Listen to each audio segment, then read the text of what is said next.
Here is chapter 20 of The Insignificant Events in the Life of a Cactus. Connor and I ate lunch with Zion behind the office most days now. Connor sat still, hardly ate anything, but he took a bite from time to time. Sometimes he'd spit his food, but he always tried to aim at the brick wall. Every now and then though, Zion and I would have to do some serious ninja blocks when a pretzel or a grape flew at our heads. What do you think that says about the fact that Connor's willing to eat in front of them? What does that tell you about his comfort level? I sat with the boys on the sidewalk by the office as Zion said, I think I might audition for the Wizard of Oz. He blushed so hard I could see the red coloring from his brown cheeks. Oh, yeah? What part? I asked him. He shrugged. Oh, no. I thought for a moment. You would make a good lion. He frowned. Because I'm so fat? No, because you need to find your courage. I nudged him with my foot. I'm only half serious. He smiled. Have you guys ever done anything like that? What, audition for a play? Connor asked. Yeah. Connor looked at Zion like he was crazy. You're right, he said. I frowned at Connor. You'd probably be a good actor, I said. The only part I could ever play, Connor said to me, would be the part of an annoying yappy dog. I didn't know what else to say about that, so I told them my school back in Kansas held this playwright contest in the 6th grade.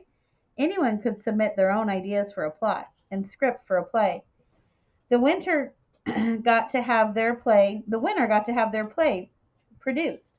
I submitted the most awesome script of all time. Wait for it, I said dramatically. Down and dirty in Kansas City. Zion snorted, and a little of his juice box came out of his nose. He wiped it away. What was that about? I cleared my throat. Down and Dirty in Kansas City is a story of a completely awesome ninja named Harold who lives in Kansas City and fights criminals with the help of his trusty pig named Gerald. So Harold and Gerald are this crime-fighting duo who stop a gang of criminals from robbing a bank. They also fall in love, but not with each other, with beautiful vixen lady and a lady pig. The play ends in a double wedding for Harold and Gerald and their partners. Connor giggled, and Zion choked on a little more juice box. The climax of the play, I continued, it was supposed to be when Harold and Gerald finally faced off with the main villain. I tossed my hair back, played by me, and the exciting battle to the death ends in Harold and Gerald ripping my arms off and blood splattering everywhere while I dropped dead to the floor. I had thought we could borrow those fake arms again from Emily's room. Did you win? Zion asked. I totally didn't win. Plus, we had to have another meeting with my parents. They had to read my play and they thought it rocked. So they were a little confused about the whole thing. It turned out most of the meeting, but I believe the words gruesome and horrifying may have been said. Anyway, this kid named Luke won the contest. His play was called Desert Moon Over the Desert. I found the title a little redundant.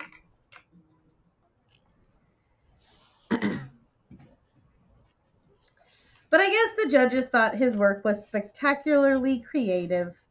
What can you expect from the same people who thought Down and Dirty in Kansas City was a stinker? Really, Connor agreed. What was his play about? A desert moon over the desert.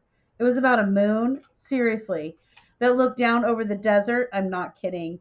And falls in love with a coyote. I'm totally serious. And the coyote falls in love with the moon.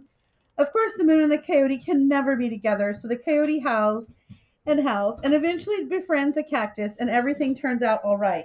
Were you in it? Zion asked. Yeah, I had to play the cactus.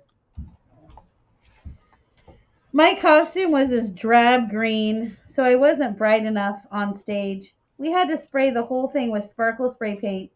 We had this giant paper moon with the stage with lights behind it, so it was all sparkly and shiny from the light of the moon. It was pretty cool. I loved being up on stage, but I had the most ridiculous lines. I still remember them. I recited my lines just as I had done in the play. Coyote, the moon is many miles away, but I am here on earth with you. Coyote, my new friend, don't prick yourself on my needles when you give me a friendly hug. Coyote, if you're ever thirsting to death, I would give my life that you may drink my treasured cactus juice. Zion giggled. That's awful. I'm sure you'd have way better lines in The Wizard of Oz, I said. Gosh, I hope so. No, really, you'll love it. When the play ended and everyone clapped and cheered for us, I felt like I could do anything. I even thought maybe I could have a career as an actress. Why couldn't you? Connor asked. I gaped at the boys. How many limbless movie stars do you know? Neither one of them said anything. I shook my head and I looked at Connor. By the way, Mom said you could come home with me after school. Mom said I could come home with you after school and she'd pick me up right before dinner. Really? His face brightened. I thought you weren't allowed to go to anyone's house when there weren't any parents home, when they didn't know the parents. My mom said it's okay since she knows you and your mom works so much and sleeps in the evenings. I guess my mom really can't get a good chance to meet her with all that's going on. She is going to be home right after school. Connor shrugged and barked. Yeah, she'll be home sleeping. She worked a 12-hour shift last night. Has she ever thought about trying to get shifts during the day? I asked. Well, she has to get what she can get right now, Connor said.